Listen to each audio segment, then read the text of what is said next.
Bonjour, Gilles ici pour actualité-dvd.com. Je vous parle du DVD de Tin Man, version française, un film de Nick Willing, distribué par Phase 4 Films et mettant en vedette Zooey Deschanel, Alan Cumming et Neil McDonough, sorti en magasin le 1er mars 2011. À la suite d'une attaque de soldats étranges sur sa maison de campagne, la jeune DJ est propulsée dans un monde parallèle où elle fait la connaissance d'un amusant personnage auquel il manque un cerveau, d'un homme fauve et d'un ancien policier qui a juré de se venger après la mort de sa famille. Ils font équipe ensemble pour contrecarrer les plans de la maléfique sorcière Ascadelia qui cherche à faire tomber les ténèbres sur OZ. Les mini-séries produites par Sci-Fi Channel sont, à mon sens, généralement assez moisies, à l'exception de quelques heureux bijoux, évidemment on se rappelle tous de Battlestar Galactica, et les reprises de vieux classiques sont tout aussi moisies de façon globale. Là encore, je cite Battlestar Galactica en exception. Tin Man a donc été une double surprise en 2007 lors de sa diffusion, remportant un très gros succès aux États-Unis et se méritant toute une pléthore de prix et de nominations, dont des nominations pour 9 Emmy Awards.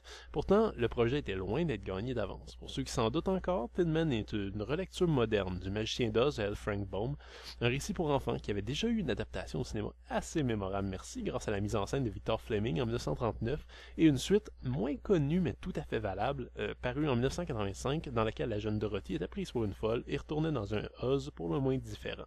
Et si Tin Man se targue d'être une version plus sombre et adulte du Magicien d'Oz, je tiens tout de même à dire que selon moi, Return to Oz reste le film le plus troublant des deux. Mais bref. Alors une partie du plaisir à regarder ce Tin Man est bien sûr de noter toutes les références et les modifications que l'histoire originale a subies. Dorothy Gale est DJ, l'épouvantail est un génie lobotomisé, et le lion un homme fauve aux étranges pouvoirs, et l'homme de fer un dur à cuire violent qui a perdu toute raison de vivre sauf la vengeance. Le Magicien d'Oz est un vieux drogué, les Munchkins sont des gnomes belliqueux, etc. Bref, vous voyez le topo, tout a été passé à la moulinette tordue et tout paraît plus dangereux. L'univers a changé également, avec des cités et des villages en ruine dans lesquels rôdent de menaçants soldats en cuir qui n'auraient pas détonné en Allemagne nazie. C'est d'ailleurs un autre élément marquant ici, à quel point les influences semblent nombreuses et pas seulement de la part de L. Frank Baum.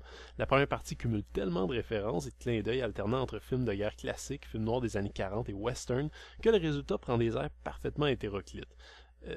Même si ça n'est pas vraiment dénué de charme. Et pourtant, de façon surprenante, ça marche. On s'attache aux personnages, on a envie de savoir ce qui va se passer, même si bien souvent les effets spéciaux sont pas à la hauteur, loin de là, je me suis retrouvé malgré moi bien embarqué dans l'histoire. La direction d'acteur a contribué beaucoup selon moi à cette réussite, alors qu'une version télévisée inspirée du Magicien d'Oz aurait dû, selon toute probabilité, laisser la place à du cabotinage en règle de la part de tous les acteurs impliqués. Au contraire, tout est joué très sobrement, même du côté des seconds rôles comiques. Je pense à Alan Cumming en particulier, qui joue Bug, qui aurait pu se donner à fond dans les blagues et le niaisage, comme il l'a déjà fait dans sa carrière, et la jolie Kathleen Robertson, qui prend beaucoup de plaisir à nous montrer son décolleté en gros plan, évite également de ricaner à tout bout de champ, campant plutôt une sorcière calme au charme vénéneux, ce qui contraste avec la sorcière originale. C'est ce qui permet aussi à Tin Man de triompher au bout du compte. Bien que le scénario soit très ambitieux, versant parfois même dans l'abstrait et le nouvel âge, il essaie pas non plus d'en faire trop ou de surcharger son récit. Les personnages sont clairs, bien présentés et les enjeux intéressants. Alors même si de temps en temps la mise en scène est maladroite, la musique un peu kitsch et l'aspect visuel en plastique voyant, on suit Tin Man jusqu'à sa conclusion logique, même si un peu décevante. Gardez en tête évidemment qu'il s'agit d'une mini-série et non d'un film présenté au cinéma, et l'amateur de contes en vous devrait y trouver son compte. Le DVD est présenté à 1:78 anamorphique, une image approximative, qui présente trop souvent des problèmes de compression, j'ai trouvé. La piste audio, elle, est uniquement français 2.0, sans sous-titres. Puisqu'il s'agit de la version française, et j'ai abordé ici un point capital, c'est également le montage français qui se trouve sur le DVD. Si la version présentée aux États-Unis dure environ 4h30, le temps de 3 épisodes de 1h30 chacun, la version française dure 2 épisodes d'1h30 pour un total de 3 heures. Ça fait quand même le tiers de moins. Je sais pas exactement ce qui a été coupé au montage, j'ai pas vu la version originale, mais disons que ça donne un aspect assez urgent à l'ensemble, voire bâclé un peu. Je sais pas si dans la version originale on retrouve aussi cette dimension-là.